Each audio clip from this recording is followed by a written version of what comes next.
Last night was the fourth Democratic debate where 12 candidates took the stage. We'll tell you who came out on top and where last night leaves the Democratic Party. General Motors and the United Auto Workers have reached a deal, but it may not mean the strike is over. The terms both sides agreed to and when it will take effect. 18 to 21. In order to use nicotine products in Ohio, starting tomorrow, you have to be 21 years old. The reason behind the change and how it will affect you coming up. Over 150 jobs are moving out of Talmadge, but they aren't going far.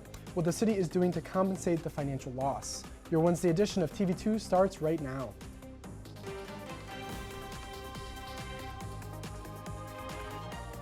This is TV2 News.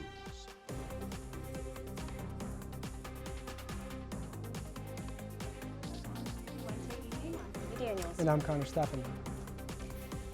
In recent months, Democratic debates have been taking place all across the country leading up to the presidential election. And last night, presidential hopefuls took the stage a little bit closer to home. TV2's Maddie Haberberger traveled to Westerville last night. Maddie? Thanks, guys. Now, Otterbein University canceled classes both yesterday and today in anticipation of the historic debate. TV2 was there as the candidates took the stage. Take a look. Yesterday evening for the fourth Democratic presidential debate.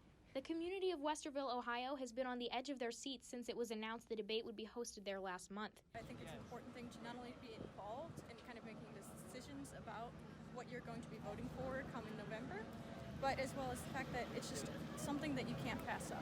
When we first found out that the debate was going to be here on our campus, it was just a really exciting opportunity for us to potentially be involved in. It's going to be a great educational opportunity, and I'm just looking forward to hearing some of the issues that they're going to talk about tonight and learn a little bit more about each candidate. With 12 candidates sharing the stage, this was the largest presidential primary debate in history. Immediately, Massachusetts Senator Elizabeth Warren thrust herself into the spotlight. She reiterated a sentiment that many of her constituents support: the impeachment of President Trump. This is about Donald Trump, but understand, it's about the next president and the next president and the next president and the future of this country. The impeachment must go forward. Warren maintained that spotlight for the majority of the three-hour debate, speaking for nearly 23 minutes. She's maintained one of the top 3 polling positions over the last few weeks, which made her quite the target. Several other candidates took jabs at her throughout the evening, notably South Bend Mayor Pete Buttigieg's attack on her health care plan. A yes or no question that didn't get a yes or no answer. Former Texas Rep. Beto O'Rourke made mention of his September 24th visit to Kent State while speaking on gun control. Weapons of war, or brings it out in public and brandishes it in an attempt to intimidate, as we saw when we were at Kent State recently, then that weapon will be taken from them. Some Democrats were concerned about Vermont Senator Bernie Sanders' participation in the debate after he suffered a heart attack just 2 weeks ago, but he made it clear to voters that his health shouldn't be a concern. No major gains were made for the thus far lower polling candidates. Biden, Warren, and Sanders maintained their top 3 spots, followed by Buttigieg, Harris, O'Rourke, Booker, Yang, Klobuchar, Castro, Steyer, and Gabbard. Now, the 5th Democratic presidential debate is set to take place in Atlanta, Georgia on November 20th, and as of now, it's unclear who will be participating. Now, Maddie, we've had quite a few Democratic debates over the past couple of months. Again, last night, anyone making leeway in the polls after what happened and what they said? Well, every candidate made some gainage in supporters as people are watching the debates and deciding, hey, I might vote Democrat in this 2020 election. But nobody really made any major strides. Pete Buttigieg gained about 4%, but he maintains his spot in 4th place behind the big 3, Warren, Biden, and Sanders. All right, well, thank you, Maddie. An arrest took place last night in the parking lot of Kent State's Bowman Hall following an alleged assault incident. 27-year-old Daryl Phillip was taken into custody after a 911 call came in from the victim. The victim claims Phillip was stalked them on multiple occasions, as well as turning physical in this past incident, ripping their shirt. The suspect's arraignment hearing is set for Friday morning. And a Stowe police officer was hit by a 16-year-old Wednesday morning near the intersection of Graham and Fish Creek Road. Officer Barry Smith was hit while directing traffic at the scene of 2 car crashes. He was taken to an Akron hospital with a fractured leg and is expected to make a full recovery. An Akron man was sentenced to life in prison with parole eligibility after 18 years for the fatal shooting of 22-year-old Colleen Prim. 23-year-old Javonta Moore was found guilty of murder and 2 counts of felonious assault with firearm specifications last week. Moore shot and killed Prim this past March and was caught after a 5-day manhunt. Prosecutor Sherry Walsh says that this sentence sends a message saying gun violence will not be tolerated. And the city of Talmadge is set to lose 185 jobs, but they aren't going far. Waltco Lift Corporation is moving to Streetsboro. The city will receive $9.1 million worth of new annual payroll, but Talmadge will have to make some adjustments. Talmadge Mayor David Klein says he's already reduced the city's budget by $200,000, and the company's move will end up hurting the city financially. Waltco Corporation is facing double-digit growth and needed a bigger space to accommodate that. In total, Talmadge is projected to lose $500,000 from the move. There is no timeline for when the company will make the move.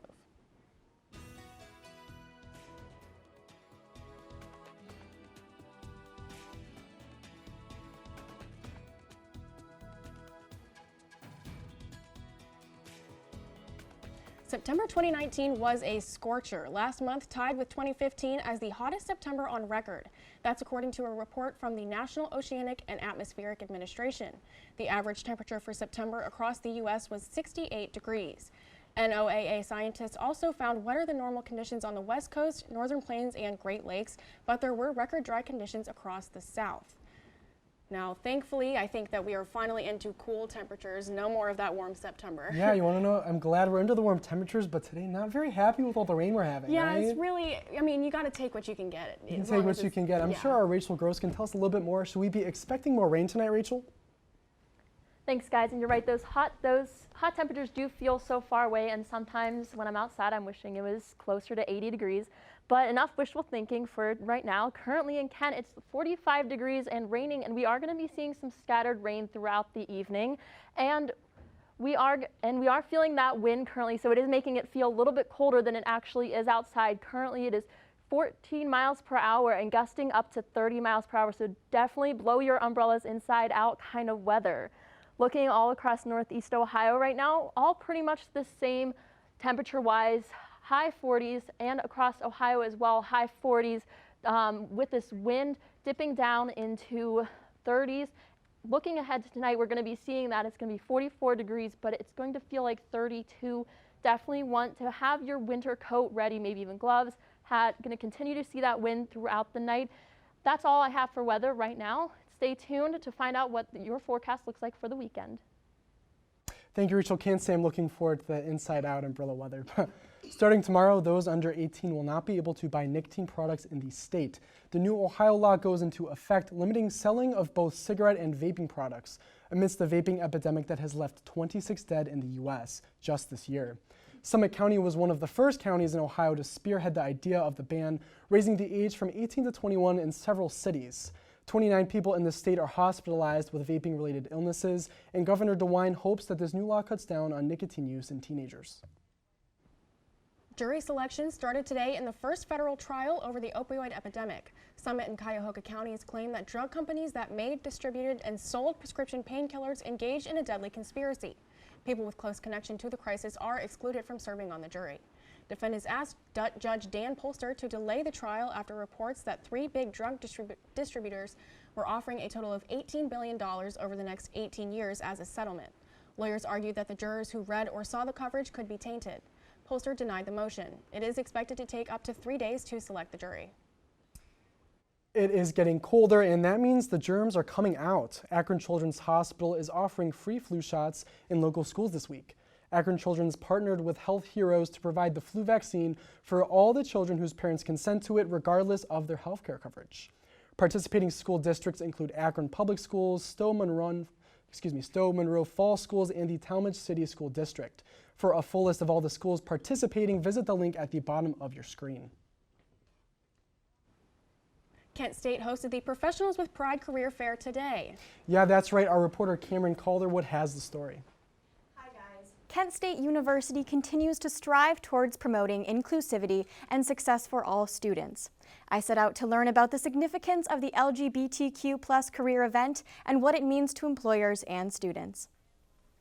Today marked Kent State University's second annual Professionals with Pride Career Fair. The event was a collaboration between Kent State's Career Exploration and Development Department, the LGBTQ+ Student Center, and the Case Western Reserve University LGBT Center. I sat down with career advisor Julie Paskett to better understand the significance of the event. Being LGBTQ in the workplace can sometimes be difficult, and there are issues with discrimination and the law is not covering that. And so to see a group of employers come and say that they are specifically interested in recruiting and supporting LGBTQ employees in their workplace is really important for anyone in the community. Many companies were represented at the career fair, and I talked to employers from Flying Horse Farms to find out why they prioritized their participation in the event. Well, I think the reason it's so important is just because it's not often you find a career fair that is specifically tailored to represent one group of people, and it's a group of people that doesn't tend to get a lot of representation. I think it's really important to have people on staff who understand the experiences that campers are going through, and I think empathy is essential. We really want to make sure that our staff and the people that we're hiring reflects the diverse camper needs that we serve. So just making sure that in all areas we're as diverse as possible. Overall, the event was a positive experience for both employers and prospective employees. I'm just really excited to have this event and looking forward to where it can move to from here. The job fair was a success and contributed to Kent's efforts of becoming a more inclusive career stepping stone for all students. Reporting for TV2 News, I'm Cameron Calderwood. Photos of your cats. Why, you ask? We'll tell you when you return. And the impeachment inquiry was a hot topic at last night's debate.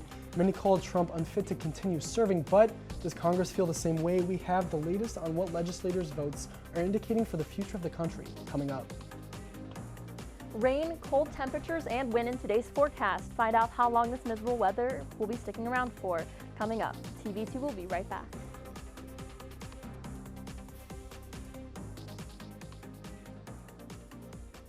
It's not my first time bartending, so. It's a sausage party in here. It's fine. I'm very familiar.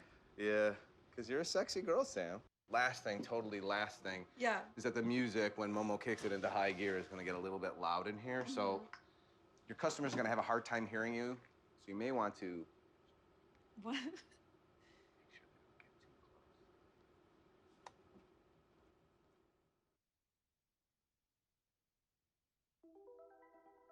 Todd's a great guy.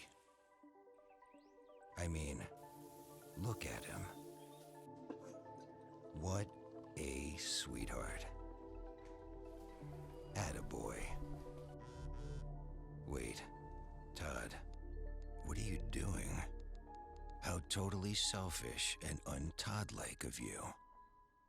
Come on, Todd. Come on, man.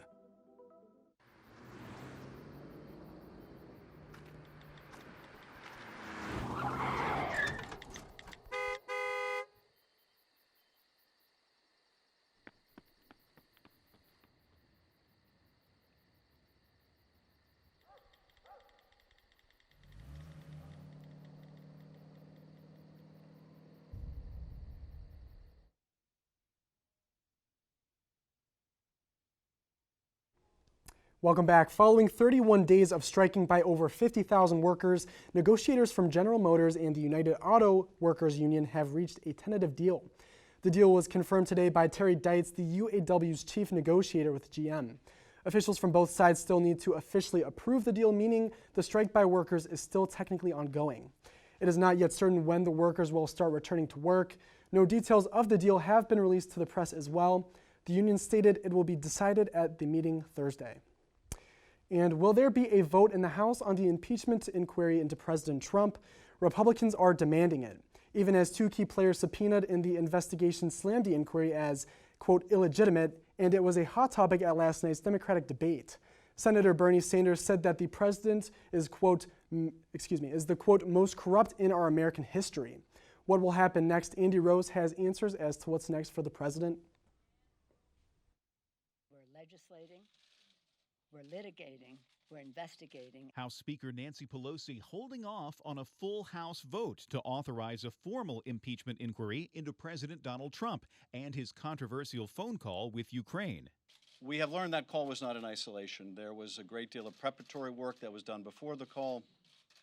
there was a lot of follow-up work that was done after the call. This as President Trump's personal lawyer, Rudy Giuliani, flat out refuses to turn over documents subpoenaed in the investigation, tweeting, "I will not participate in an illegitimate, unconstitutional, and baseless impeachment inquiry." Vice President Mike Pence is also shutting down requests for documents, saying in a letter that what was asked for is clearly not vice presidential records. The White House Office of Management and Budget also refusing to cooperate with impeachment subpoenas.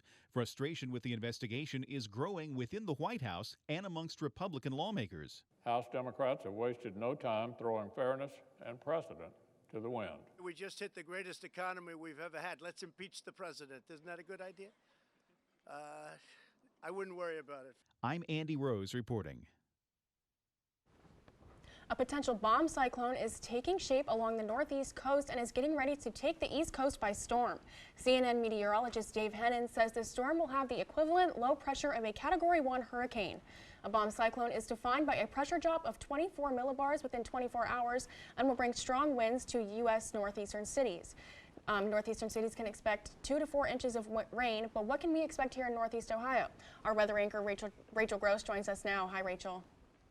Hi, Kimmy. While we are seeing that rain today going into tomorrow, we're going to be seeing not a lot of rain, maybe some in the very early morning, but for the most part, tomorrow looks like it's going to be dry, just partly cloudy, temperatures of 51 degrees, and that wind is going to continue into tomorrow, 14 miles per hour, gusting up to 23 miles per hour.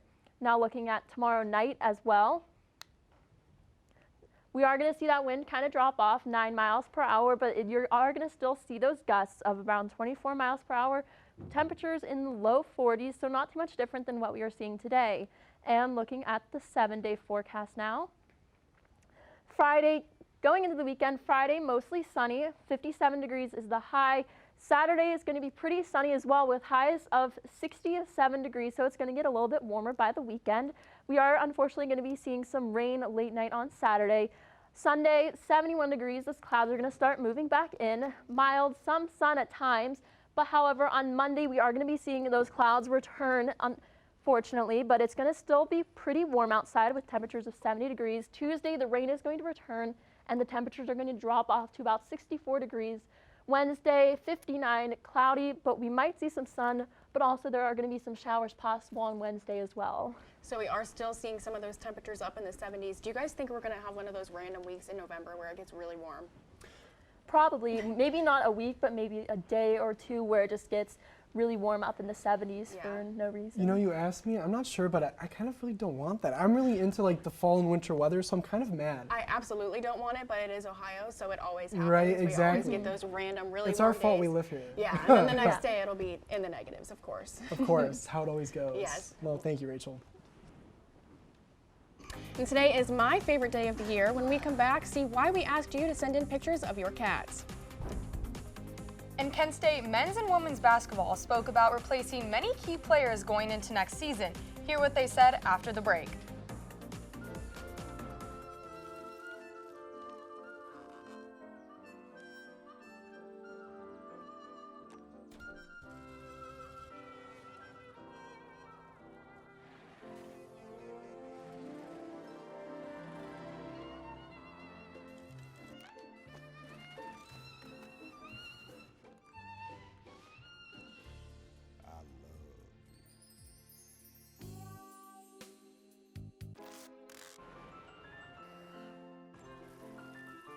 Strawberries? Okay.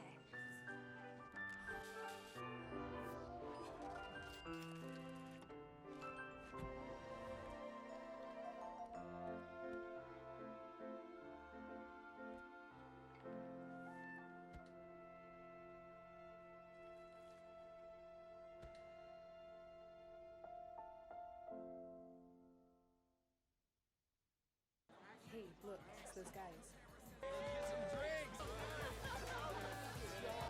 Are you good to drive? I'm fine. How many did you have? I should be fine. You should be. Go and step out of the vehicle for me. See ya, buddy. Good luck. So turns out, buzz driving and drunk driving, they're the same thing, and it costs around $10,000. So not worth it.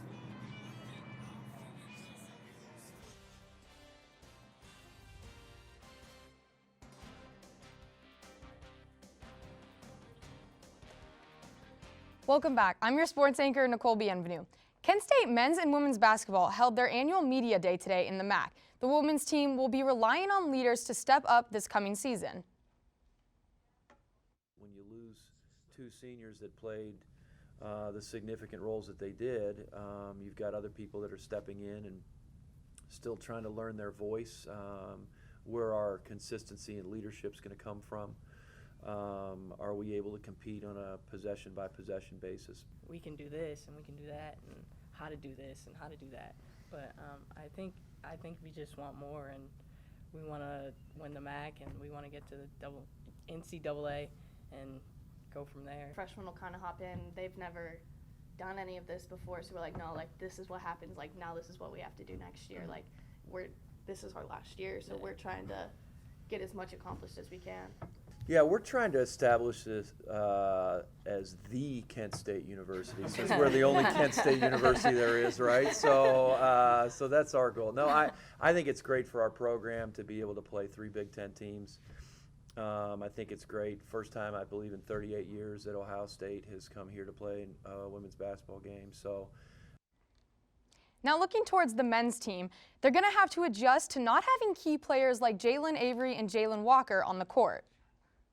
You know, you always have new guys coming in, some guys leaving. That's the beauty of college basketball. 5 seniors here. We have a lot of upperclassmen, and, you know, expect big things this year. Well, I think that we have offensive weapons all over this team. Starting with our point guard, I think he loves to push the tempo and things like that. So I've been trying to work on improving my wins, stuff like that, be able to keep up with him. It's just been a great 4 years here, and I'm looking to, you know, win another MAC championship like my freshman year. And I mean, this is one of the most talented teams I've been a part of here, definitely. And we're just looking forward to this season. And the Washington Nationals dominated the National League Championship Series, leading the St. Louis Cardinals 3-0 with a chance to sweep last night.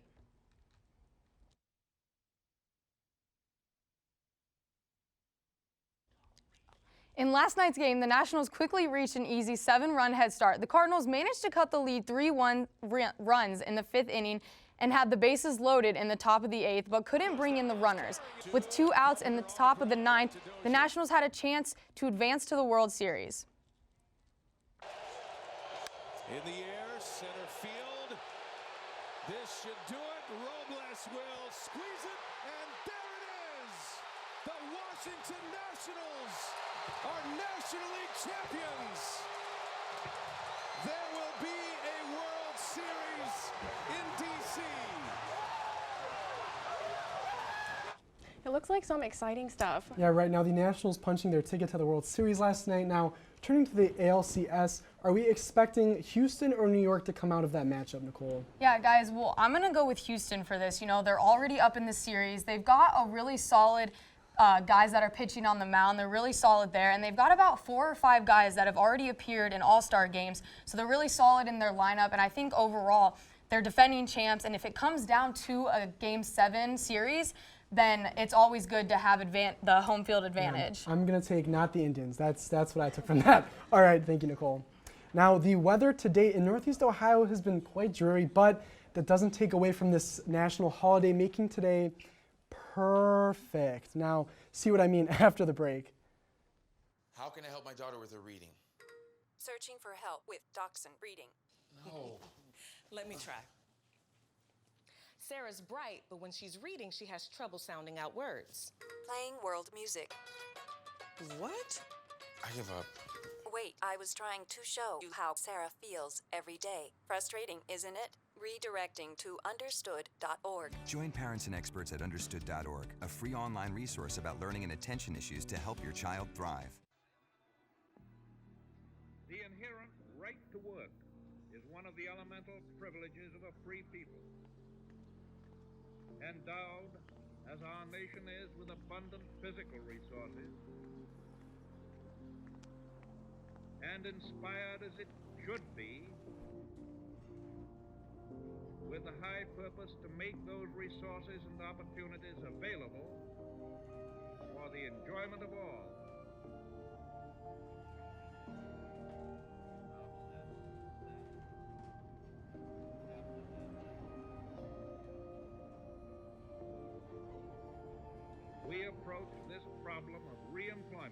with the real hope of finding a better answer than we have now.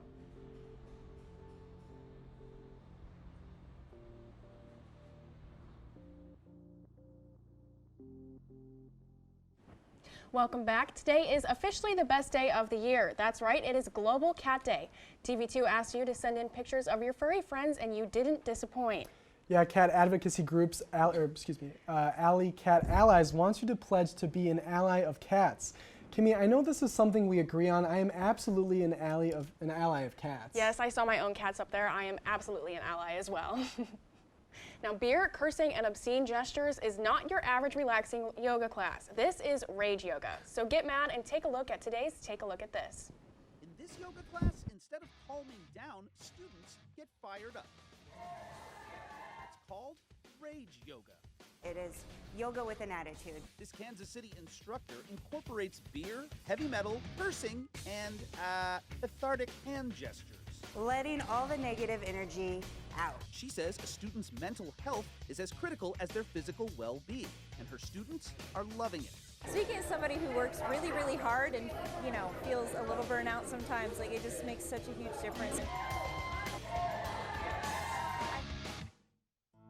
Watch Nevada inmates train wild horses and burros in the desert. The horses are born wild on the Great Basin and are rounded up by local officials and auctioned off, but not before they're saddle trained by inmates at the Northern Nevada Correctional Facility. It's a program that aims to give inmates responsibilities and help them deal with anxieties of prison life. If you have a bad day, the animal feels it too, so it's best to just let it go and just spend your time with your animal while you can. Finally, watch a huge ocean liner squeeze through a very narrow Greek canal. Passengers held their breath as the 73-foot Braemar liner sailed through the 82-foot passageway. The cruise operator says the vessel became the longest boat ever to navigate the slender canal. For Take a Look at This, I'm Jeremy Roth. Would you guys ever take a rage yoga class? Yeah, I think I definitely would. I feel like it'd be a good way to get out some anger after a stressful week. Yeah, and also get your exercise in too. Yeah, after some exams, just go and yell about things. And those cats, that was so cute. And the cats that are in costume, that's got to keep them warm. Rachel, are we going to stay warm? What's the weather? Yo, that's like? actually my cat in the cup burger costume there, but he doesn't need the burger to stay warm because he has all that extra fat with him. And he won't need to stay warm this weekend though, because we are going to be seeing a pretty warm weekend. 67 and 71, so getting back up into the 70s, and we are going to be seeing some sun, so that will warm us up even more. Unfortunately, these temperatures will drop heading into next week, seeing some rain on Tuesday and possibly even Wednesday, and those temperatures are going to drop. Got it, Rachel, so keep the costumes off the cats this weekend, right? All right, well, that will do it for our this edition of TV2 News at 6. You can always find the latest headlines and breaking news on Kent Wired. And for all things gaming and more, tune into an all-new episode of All Systems Go tonight at 9 only on TV2. I'm Connor Steffen. And I'm Kimmy Daniels. For all of us at Portage County's TV2, have a great night.